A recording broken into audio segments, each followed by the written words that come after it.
मेरे प्यारे दोस्तों नमस्कार। मैं पंडित विभा मिश्रा आपके बीच प्रस्तुत हूँ एक विशेष गंभीर समस्या को के ऊपर चर्चा करने के लिए। गणपति गजानन का पर्व चल रहा है, गणेश पक्ष चल रहा है। सभी लोग हमारे आसपास गणेश जी के पंडालों में उनकी मूर्तियाँ रखने में, पूजा पाठ करने में बहुत व्यस्त हैं, धूमधाम चल रही है।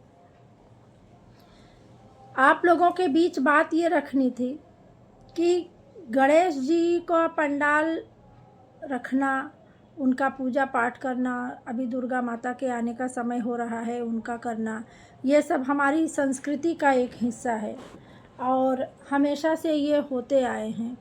इन पंडालों के बीच में बहुत बड़े बड़े क्रांतिकारियों ने बड़ी बड़ी सभाएं रखी हैं, अंग्रेज़ों के ख़िलाफ़ अपनी बातों को बुलंद किया है।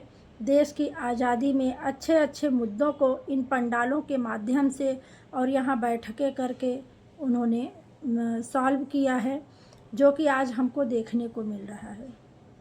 बहुत गंभीर समस्या ये है दोस्तों, हमारे समाज में जिस तरह से निरंकुशता बढ़ रही है वो बहुत सोचनीय विषय है, समाज को बहुत बुरे हालात में ढकेल रहा है।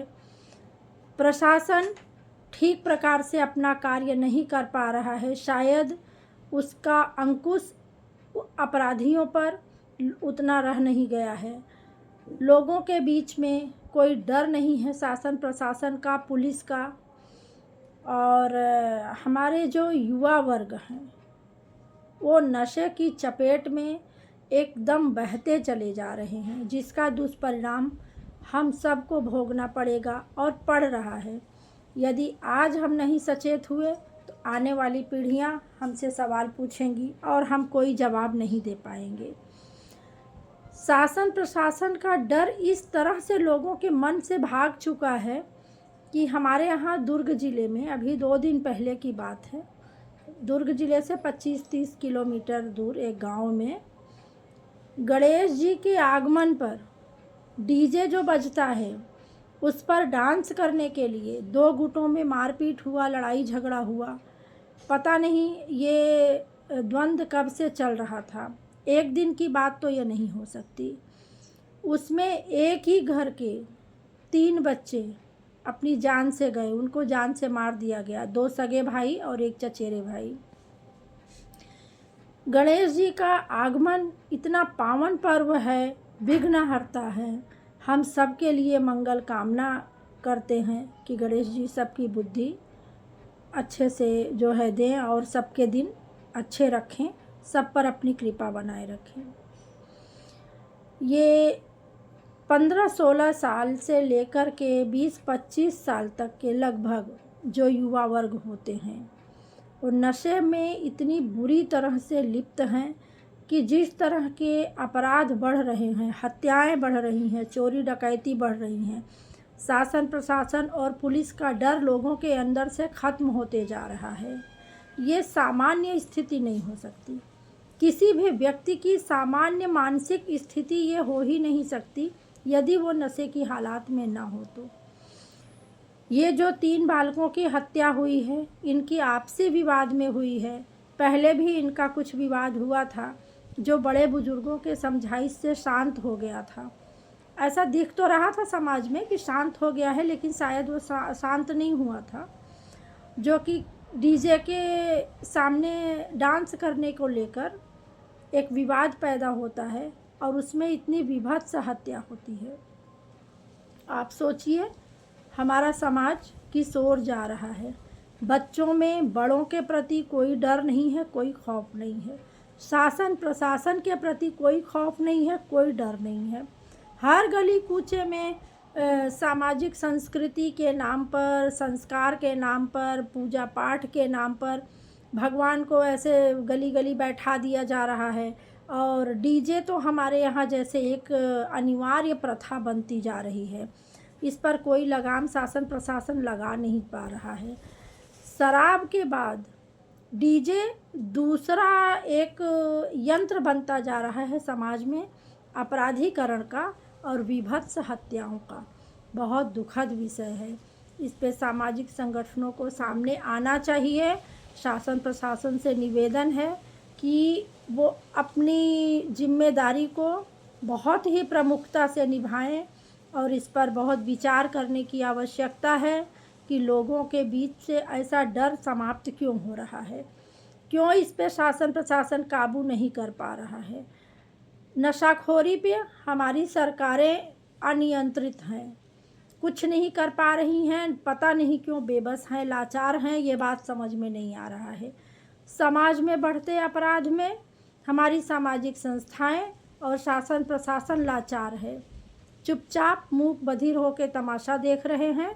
और जब हो जाती है, हत्या हो जाती है, दुर्घटना हो जाती है, उसके बाद विवेचना हो रहा है और आगे की प्रक्रिया हो रही है, इसका कोई मतलब नहीं है। मेरा आपके बीच में आने का जो मकसद है वो यही है कि मैं आप सबसे विनम्र अपील करना चाहती हूँ कि हम सबकी जिम्मेदारी बनती है कि जो जिस भी तरीके से इस चीज़ को रोक सके रोके, वरना आने वाले समय में सामाजिक स्थिति इस धार्मिक जो है क्रियाओं को, धार्मिक चीज़ों को लेकर बहुत इसका स्वरूप बदलता जा रहा है, जो घातक होता जा रहा है। जिस प्रकार से हमारे जीवन में, हमारे समाज में धर्म की स्थापना, धार्मिक उत्सवों का महत्व और उत्सव उल्लासपूर्ण मनाए जाने की प्रथा बरकरार रखना बहुत आवश्यक है, उसी प्रकार सभी जिम्मेदार लोगों से यह निवेदन है कि वो बिल्कुल इसके प्रति प्रयत्नशील बने कि इन धार्मिक उत्सवों को बहुत शांतिपूर्वक, बहुत अच्छे से और बहुत उत्साह के रूप में इसको मनाने का कार्य किया जाए। युवा वर्ग नशे की चपेट में बहुत बुरी तरह से फंस रहा है, इस पर अंकुश लगाना बहुत आवश्यक है और इस पर सभी को विचार करना पड़ेगा, सभी को आगे आना पड़ेगा और सभी को प्रयास करना पड़ेगा। यह किसी एक व्यक्ति की जिम्मेदारी नहीं है, एक परिवार की जिम्मेदारी नहीं है।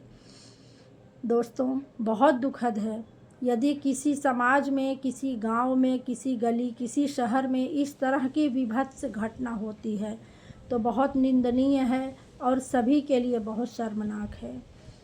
जो 3 बच्चे इस दुनिया से असमय हत्या करके निपटा दिए गए, चले गए दुनिया से, वो सिर्फ एक घर के बालक नहीं थे, वो पूरे समाज के बालक थे, उस गांव के बच्चे थे, देश के भविष्य थे।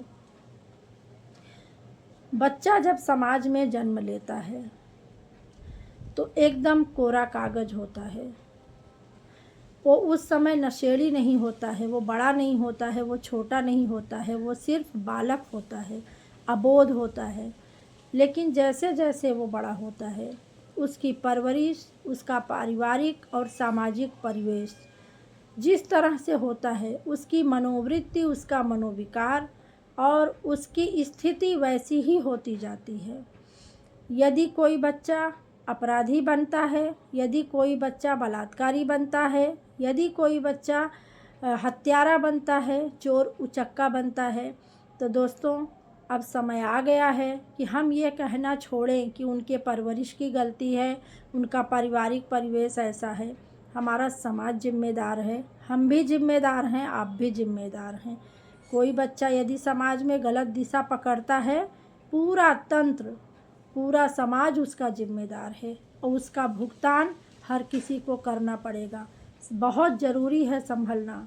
यदि अभी नहीं संभले तो आगे स्थितियां और ज़्यादा बिगड़ती जाएंगी, बहुत गंभीर स्थिति होती जाएगी, उसको संभालना बहुत मुश्किल होगा।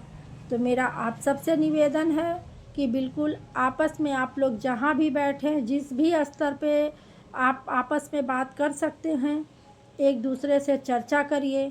किसी के बच्चा यदि गलत दिशा में जा रहा है, गलत रास्ते में जा रहा है, उसको कैसे रोका जा सकता है जिससे कि हमारा समाज सुरक्षित महसूस करे और हमारी धार्मिक परंपरा भी बनी रहे और हमारा उत्सव भी चलता रहे। बस इन्हीं बातों के साथ मैं अपनी बातों को विराम देती हूँ और गणपति जी से मैं प्रार्थना करती हूँ कि सभी की बुद्धि को बनाए रखें, सब पे अपनी कृपा दृष्टि रखें। बस नमस्कार।